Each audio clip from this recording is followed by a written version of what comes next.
livro de Lucas 15, de 11 a 24. E vai ser lido na linguagem da Bíblia Mensagem, que é uma linguagem muito clara, tá?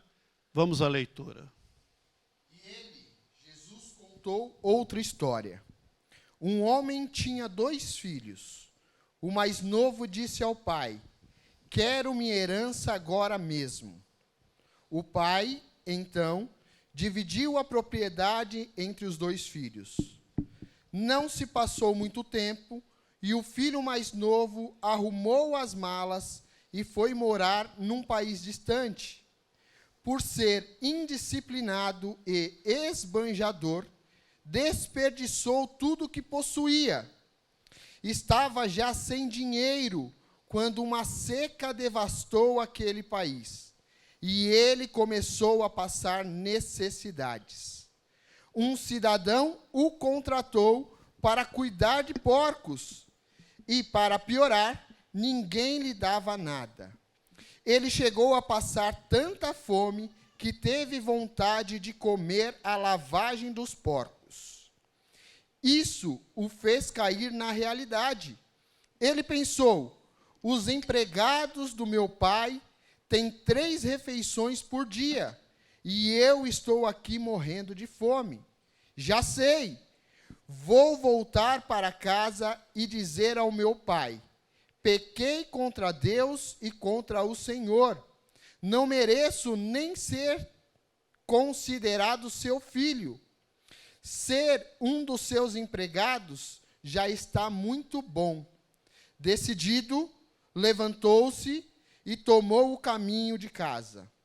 Ele ainda estava bem longe, na estrada, quando o pai o avistou. O coração do velho disparou, e ele correu para abraçar e beijar o filho. E começou o seu discurso: pai, pequei contra Deus e contra o Senhor. Não mereço nem ser chamado de seu filho outra vez. O pai nem quis escutar. Chamou os empregados e ordenou: rápido, tragam uma roupa decente para ele.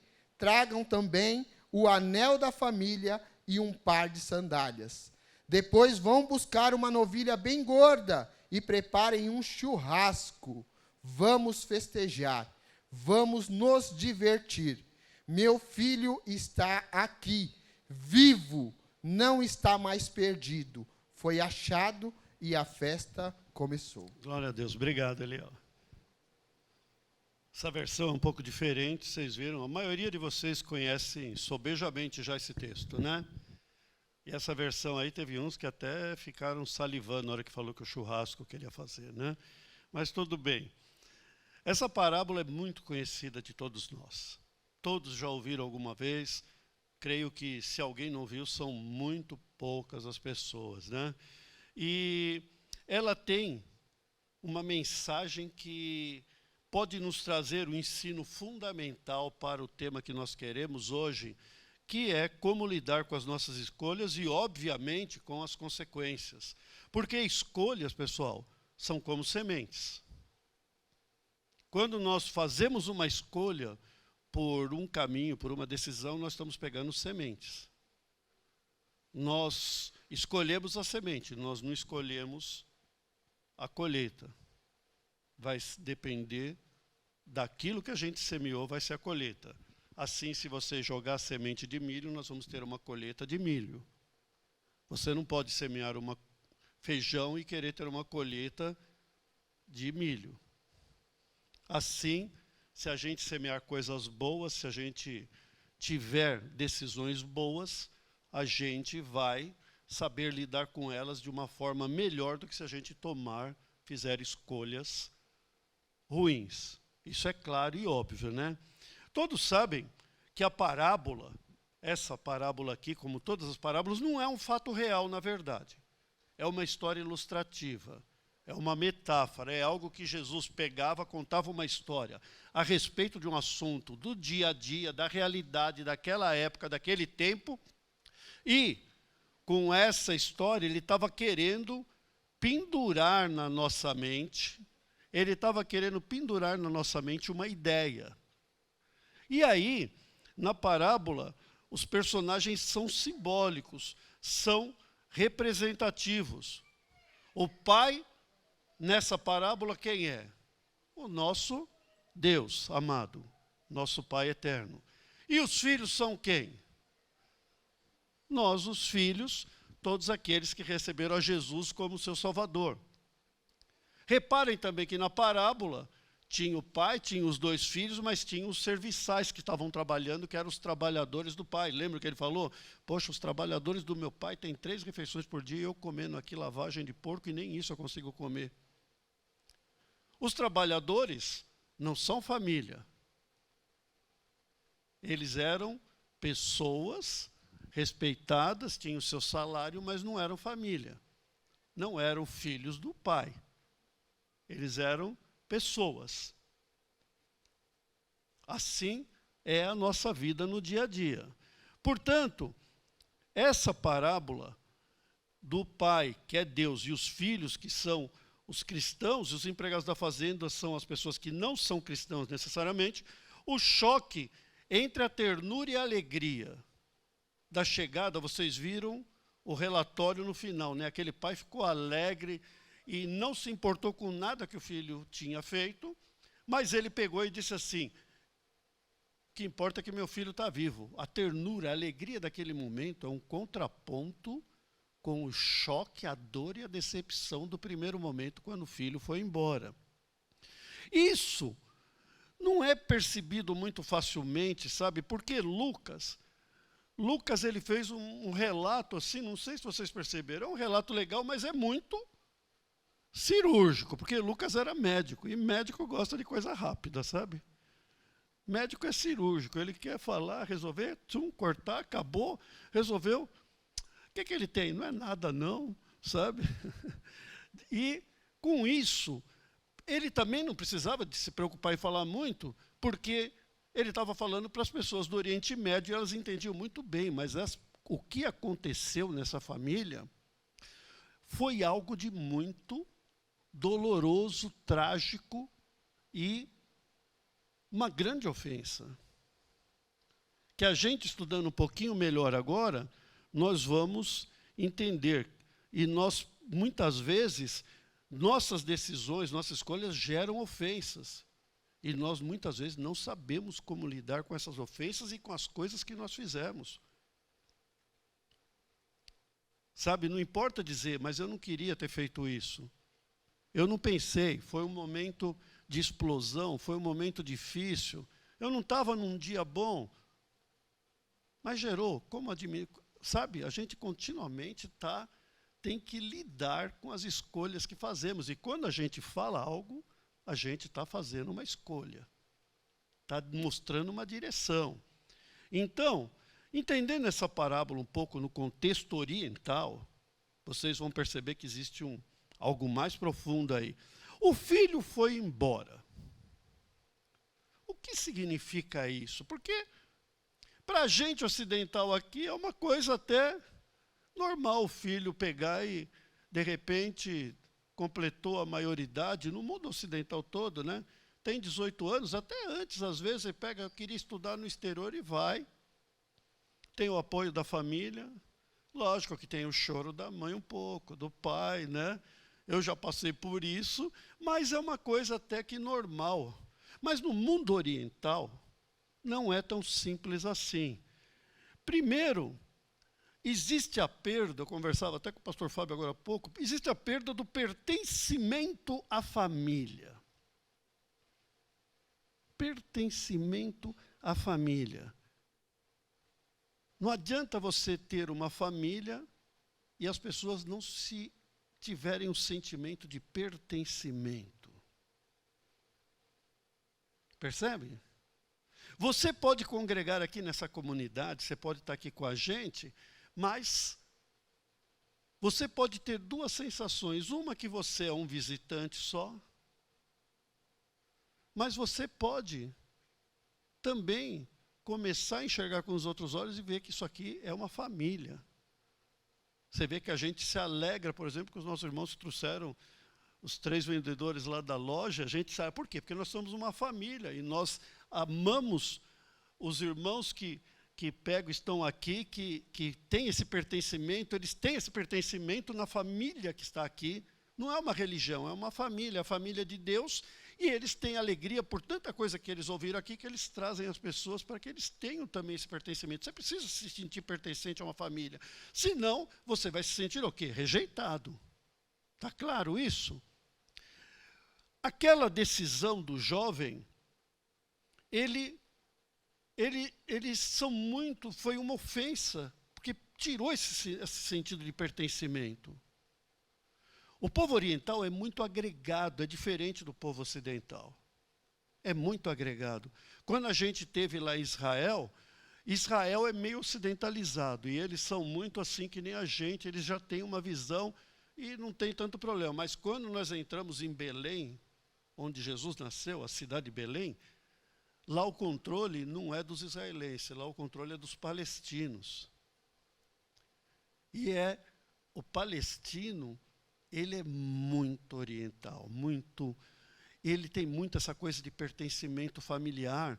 E quando eu estava andando por lá, eu vi aqueles espaços vazios, grande, de campo, não sei o quê, e uma outra casa, mas eram casas estranhas, porque tinha tanto espaço, e eles construíam sobrados de 3 andares, grandes, largos. E me chamou a atenção, eu perguntei para o guia, né, mas por que eles constroem? Por que eles constroem essas casas tão grandes, com tanto espaço? Por que eles não fazem construção linear, né? É muito mais prático. Ele falou, o palestino não pensa assim. Ele tem vários filhos, ele quer que o pai mora na cobertura, os filhos vão morando nos apartamentos que existem embaixo, e ali vão vindo os netos, e ali vira um clã. É uma tribo, é a ideia tribal. Essa é a visão oriental. Eu tive no consultório, uns 2 ou 3 anos atrás, uma paciente síria, nascido na Síria. A interferência, ela era casada com um moço e foi morar nesses clãs. Mas a interferência, quem manda, apesar de o pessoal árabe assim ser muito durão, né? Mas quem manda é a mãe. É um matriarcado o negócio, e a mãe, a nora tem que andar no ritmo da sogra. E era tanta interferência que a mulher pegou os filhos, deu um jeito e fugiu da Síria e veio para o Brasil. Deixou o marido lá e ele viria depois, ele ia conseguir dar um jeito para vir. Mas uma coisa é certa, ela nunca mais poderia voltar para a Síria, porque isso aí tirou o pertencimento da família, era uma vergonha para a família, ela desonrou a família. Se ela voltasse, os filhos seriam tirados dela e ela se tornaria uma moradora de rua e ia ter que se virar. Tamanho é a importância da agregação. E essa história acontece num ambiente oriental, onde o filho chega para o pai e fala que quer ir embora para uma terra distante. Deixar uma família é uma ofensa profunda.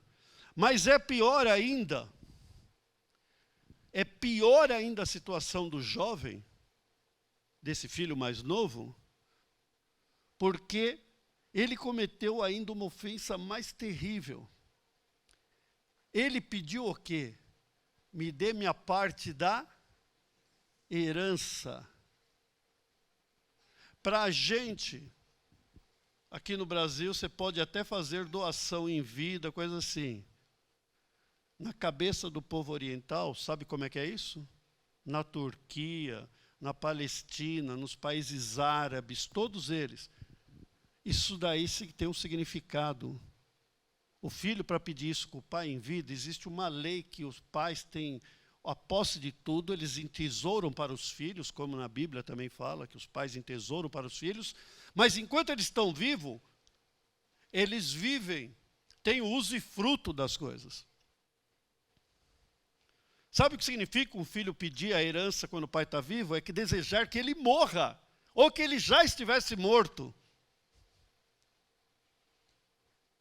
Estão percebendo a gravidade? Um pai que ama, que gosta de ter os filhos que nem os pintinhos debaixo da galinha, protetor, super envolvente. O filho não só quer perder o pertencimento, como ainda ele quer a herança, que isso aí significa, para ele, para qualquer pessoa que perguntasse, ele pediu a herança e falou: você está para morrer, eu gostaria que você estivesse morto. Se fosse tivesse morto era melhor, que eu já pegava. No entanto, o pai pegou e deu. Mas imagina o coração dele. Percebe como Lucas foi rápido no falar as coisas? Quanta coisa está embutida aí. E por fim, o terceiro problema é a rejeição impiedosa dele, dizendo que ele iria pegar a herança e ele foi para um país muito distante. Diferente, por exemplo, dos jovens hoje que querem viajar pelo mundo, conhecer vários países, mas ele foi naquela época, era muito difícil viajar. A coisa era por navio que ficava meses no mar, era trilha a cavalo, a pé. Ele foi para um país muito longe porque ele estava falando assim: eu não vou mais voltar. Eu não vou mais voltar. Veja a que ponto drástico chegou essa situação. Ele estava dizendo assim: eu não quero mais viver, eu não quero mais pensar, eu não quero mais agir com o ensino que foi me transmitido de geração em geração. Ficou claro o que aconteceu? Vocês perceberam a intensidade do sofrimento do pai que deve ter sido? Ontem, eu tive num consultório uma paciente que me contou que o filho chegou e falou assim para o pai, ele falou: sabe, eu preferia que você tivesse morrido. Vai passar o pai daqui a pouco comigo no consultório. Falou que chorou muito, mas não está bem até hoje.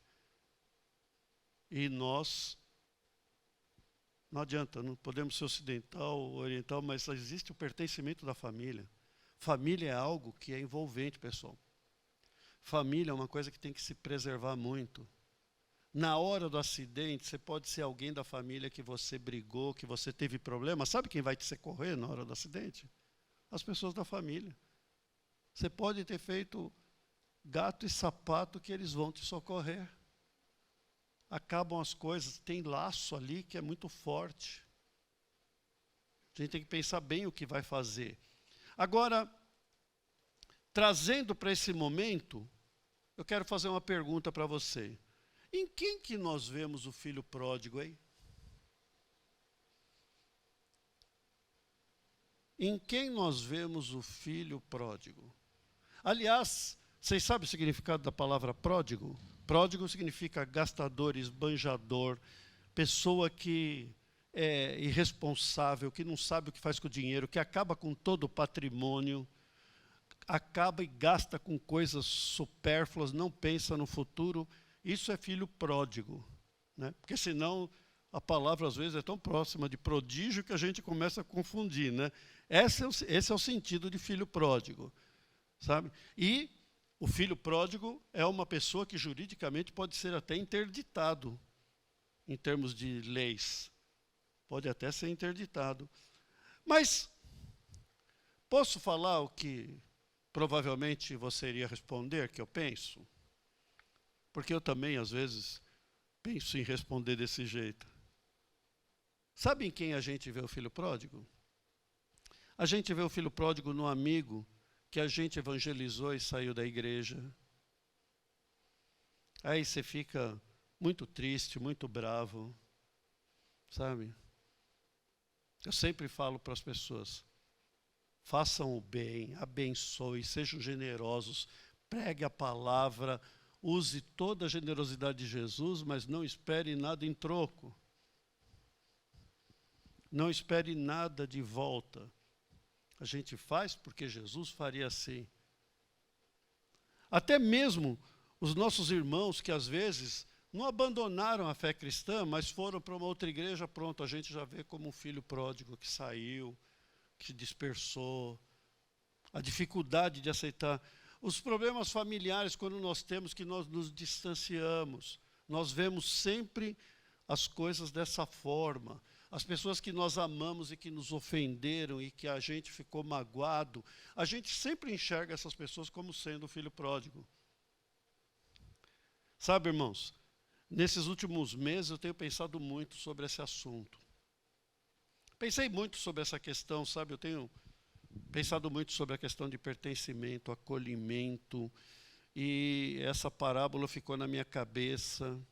Eu refleti, e quando eu pego uma coisa para pensar, minha irmã, eu grudo nela e sou teimoso, sabe? Eu fico pensando, para vocês terem uma ideia, para chegar no resultado, às vezes, hoje,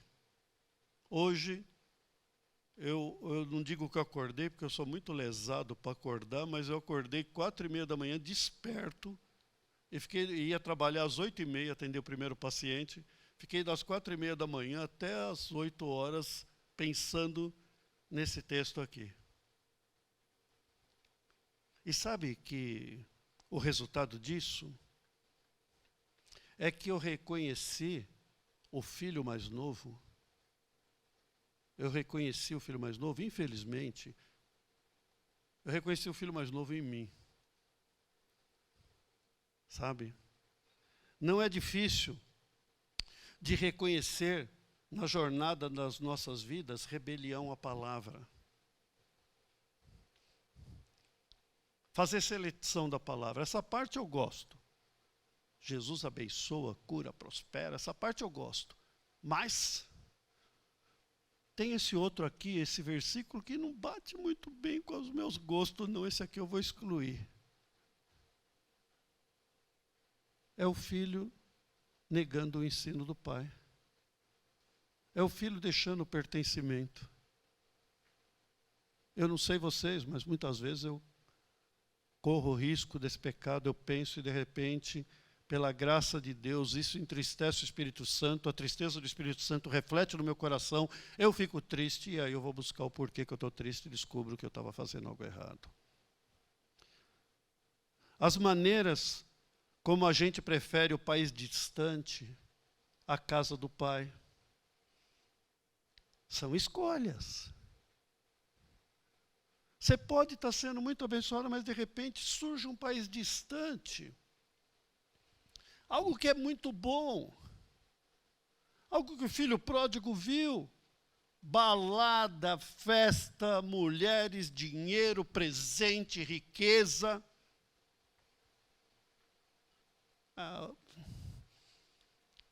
Olha, eu amo Jesus, amo Deus, mas esse país distante aqui é bom, hein? Eu vejo isso em mim. Estou falando para mim, primeiramente. Falar, sabe, sobre deixar o lar espiritual para uma viagem muitas vezes sem volta. Inclusive, uma coisa muito importante que eu vou repetir, que a essa altura da mensagem eu tenho que repetir, é que essa parábola é para os que já têm uma experiência com Deus. Porque quem não tem experiência com Deus está numa situação melhor, porque a palavra diz que Deus não leva em conta os tempos de ignorância. E dos seus pecados não me lembrarei jamais. Eu recebo você do jeito que está. Nenhum, Jesus disse, nenhum daqueles que o Pai enviou eu lançarei fora. O problema é quando a gente experimentou o amor, a ternura, o abraço da casa do Pai e a gente pega e resolve seguir outro caminho. Tem a ver com a gente, pessoal, que já fez uma opção por Jesus. Já fez uma opção por Jesus. Isso segura a bênção na vida da gente.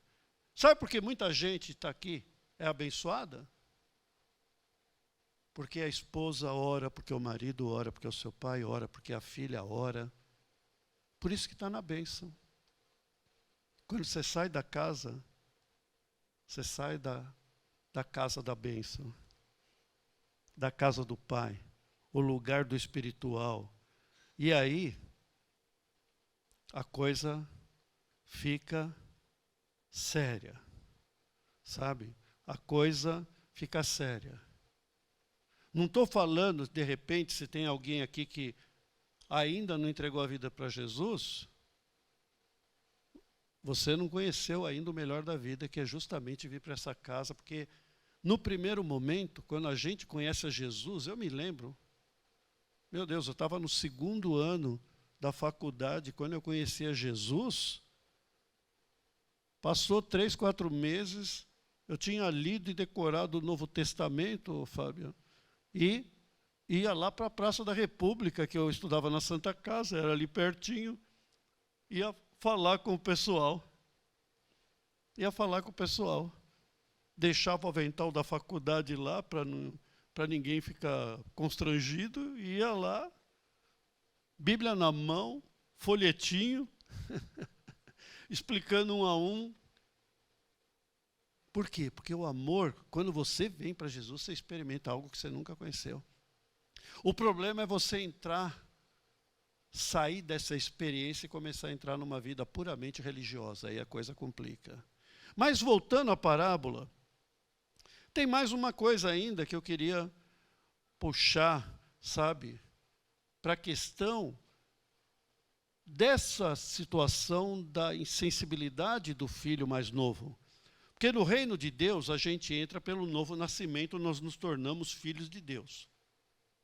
Todo mundo nasceu já uma vez aqui da barriga da mãe. Esse é o primeiro nascimento. Mas isso não é o suficiente. Nós já falamos isso várias vezes. Você tem que nascer de novo. Na parábola, como eu disse do filho pródigo, Deus é o Pai, é o Rei, é o Senhor, e todos que entregaram suas vidas a Jesus são os filhos de Deus, do reino de Deus. O reino de Deus tem um Pai, o reino é uma família com muitos filhos, todos semelhantes ao irmão mais velho, que é Jesus. Quando eu olho para vocês aqui, eu estou vendo um monte de Jesus e Jesusa, sabe? Todos, dá para ver pelo olhar a presença de Jesus. Mas onde que é esse país muito distante? Isso que eu gostaria de saber. Que a gente nasce tudo, mas como é que é essa história desse país muito distante? O que ele representa, hein? A fazenda lá é o reino de Deus, os filhos são os filhos de Deus, o Senhor. Mas e o país distante que o filho novo foi? O que significa isso, hein? Sabe o que ele representa? Tudo que nos distancia de Deus e da sua casa é esse país distante que na esfera espiritual nós chamamos de mundo. Não o mundo planeta Terra, com sistema solar.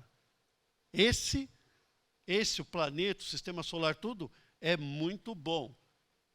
Tanto é que Deus amou o mundo de tal maneira que deu o seu Filho único, para que todo aquele que nele crê não pereça, mas tenha vida eterna. Deus amou esse mundo aqui. Mas o país distante chama-se mundo, mas mundo é um sistema de governo. É um sistema de governo extremamente maligno. É um sistema de governo, por isso que a palavra diz, o mundo jaz no maligno, no sistema de governo dele. No começo, o mundo era governado totalmente por Deus, mas o homem fez a opção de entregar o governo do mundo para o diabo, lá no início. É isso que, de uma forma poética, nos ensina Gênesis lá no início, falando a respeito de que o homem escolheu a governança de Satanás, a serpente que enganou ele. O mundo é esse sistema de governo. E foi exatamente o que aconteceu com o jovem. Ele trocou o sistema de governo do pai pelo sistema de governo de um país distante, que é o mundo. Daí o alerta do apóstolo João, lá em 1 João, na primeira carta de João, no capítulo 2, no verso de número 15, 16 e 17. O que está escrito lá? Não ameis o mundo, nem o que nele há. Esse mundo é o planeta? Vamos poluir ele, vamos jogar coisa, vamos estragar ele, a gente não precisa amar o mundo? Não, o planeta tem que conservar, foi criado por Deus. Não ame o sistema de governo do diabo que está nesse mundo, que é ilusório. Você vai ver qual é o sistema de governo, ele fala daqui a pouco, o próprio apóstolo João. Não ame o mundo nem o que nele há. Se alguém amar o mundo, o amor do Pai não está nele.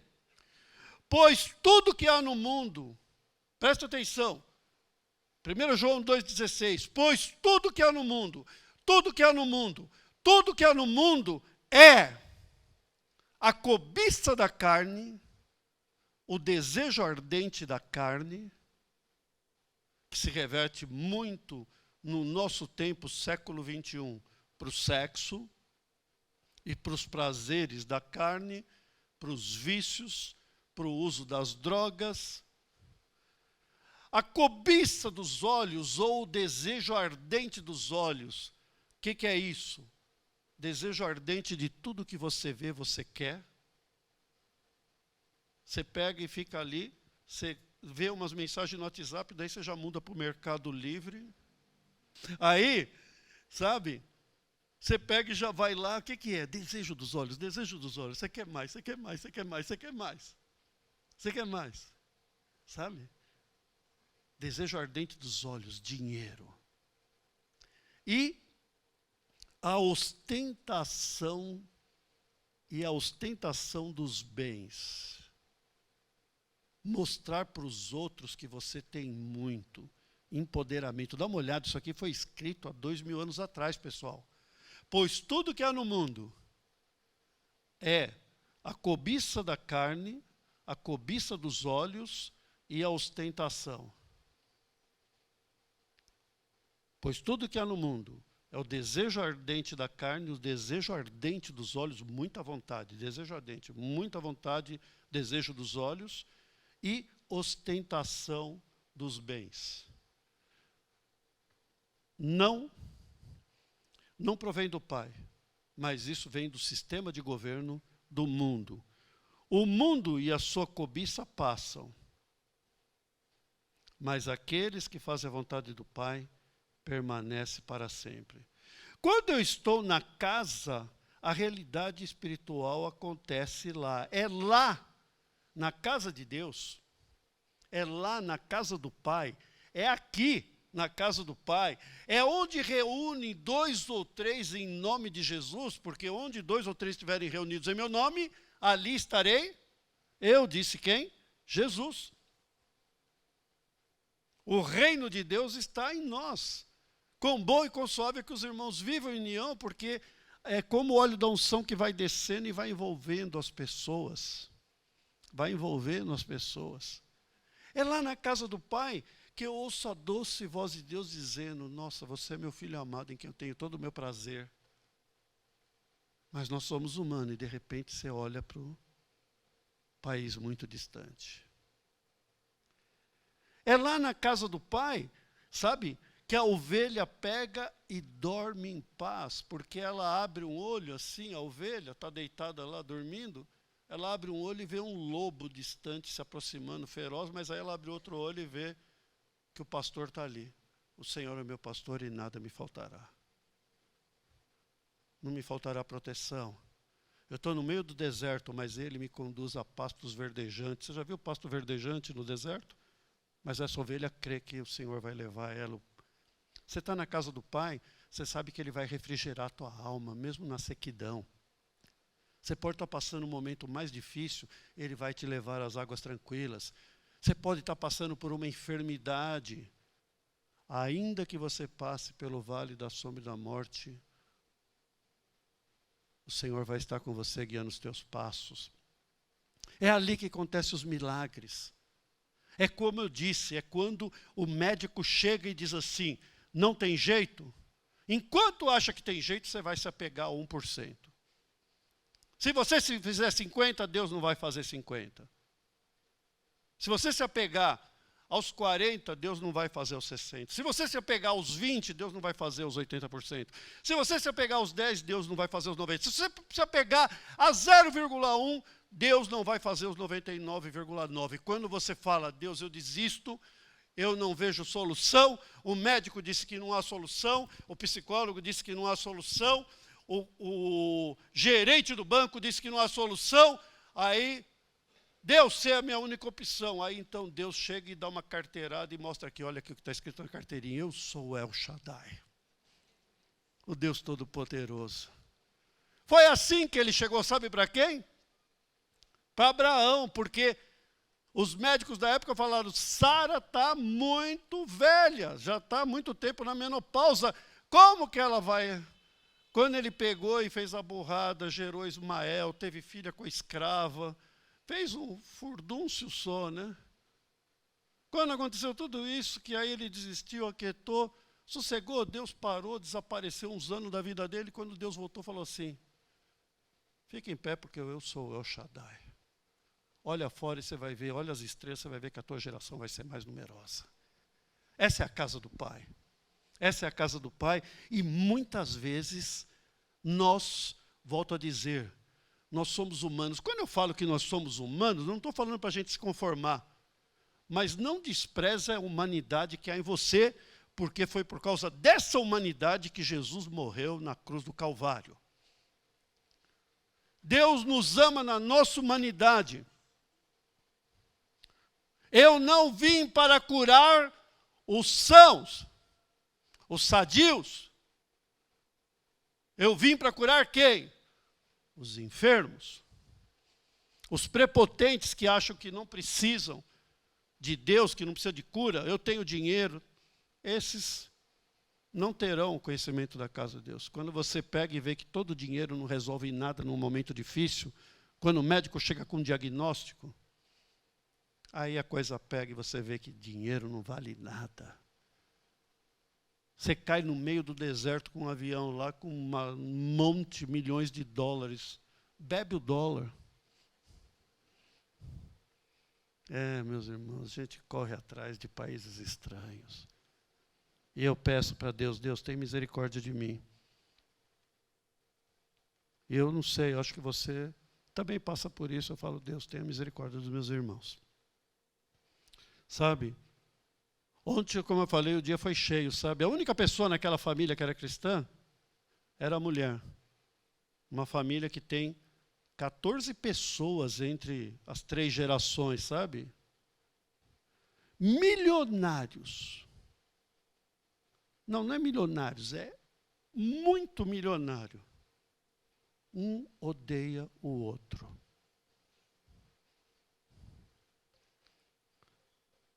Muito dinheiro. E tudo que ele compra vale a pena para viver uma vida dessa? Sem pertencimento? Sem acolhimento? O filho olhar e falar, eu quero que você morra? Sabe, meus irmãos, quando a gente faz a escolha de sair da casa do Pai, há um duplo problema. Você tem um problema com Deus e tem um problema com os seus irmãos que você ofendeu. Mas o melhor caminho para a gente lidar com as consequências da nossa escolha é só um. Sabe? Se as nossas escolhas foram boas, a gente só vai ter que regozijar e agradecer a Deus. Seja o levantar das minhas mãos, Senhor, como uma oferenda vespertina, diz o salmista. Chegar no final da tarde, dobrar o joelho e falar, obrigado, Senhor. O Senhor me deu dinheiro para pagar as contas, os impostos. O Senhor colocou pão na minha mesa, obrigado, Senhor. Não foi o trabalho de vocês não, viu? Foi o Senhor que pôs o pão na mesa. Todo dia eu falo isso para vocês. Você fala, mas Jorge, você é médico, você ganha bem? Ganha o suficiente. Mas eu sei que se não for Deus, eu não vou ter pão. Ou se não for a misericórdia do Senhor, eu vou ter uma doença na boca que eu não posso comer às vezes. Isso aí eu já vi várias vezes. tumores na boca, terrível. Meu tio morreu com um tumor na boca, na garganta. Chegou um ponto que tiveram que entubar ele pelo estômago, fazer um furo e jogar comida lá. Por quê? Escolhas. Ele escolheu se dar ao uso de bebida e cigarro. Essa combinação, bebida e cigarro, é a ideal para o câncer de laringe e esôfago. São escolhas. E sabe o que acontece? Mesmo nessa situação, Deus recebe a pessoa e cura. E resolve a situação.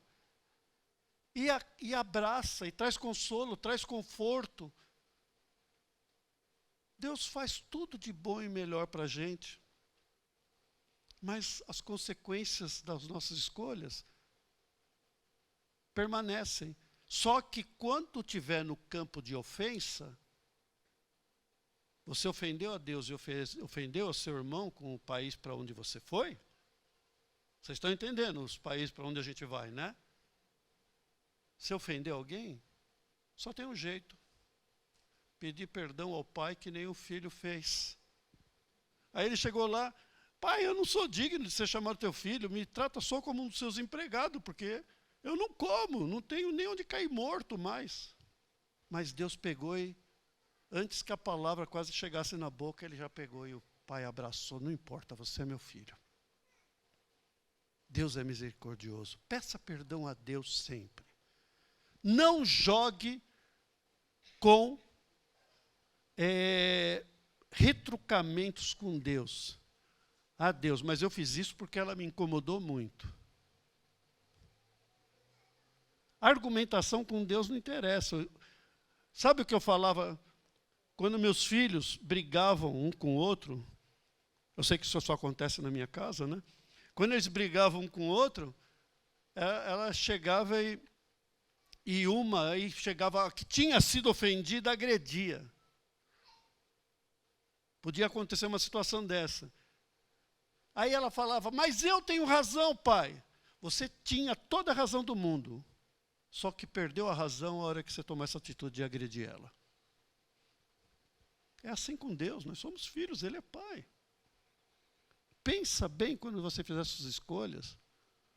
Uma agressão, às vezes, impensada, te leva para uma penitenciária. Deus vai te amar lá dentro? Vai. Mas pensa o que vai ser sua vida. Pensa as pessoas que você vai magoar. E as pessoas que você magoa, por causa que a gente é humano, a gente magoa todo dia. Tem 3 palavrinhas que resolvem muito bem. Errei, me perdoa, amo você. Essa palavra aí eu falo muito para os meus filhos, falo muito para minha esposa. Para minha esposa, então, quase que todo dia, errei. De vez em quando eu falo um negócio, ligo do consultório, Edna, me perdoa, amo você. Fazer o quê? Vai ficar se justificando? Perdeu a razão. Perdeu a razão. Quando não pegou e foi para o país distante, né?